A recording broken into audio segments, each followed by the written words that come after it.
Account notifications, email. You can select which notifications you would like to receive from courses and groups in which you're enrolled.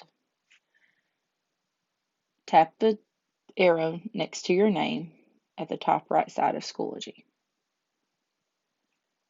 Make sure your parent name is selected and move down to Settings from the drop-down menu.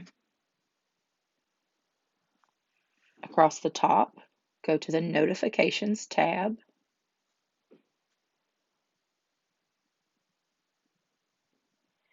And here you're able to choose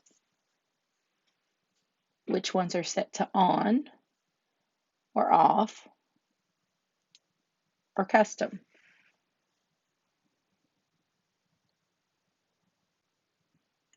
Each one of these are up to you. You can always come back and make changes later. Just make sure you click Save Changes at the bottom of the screen.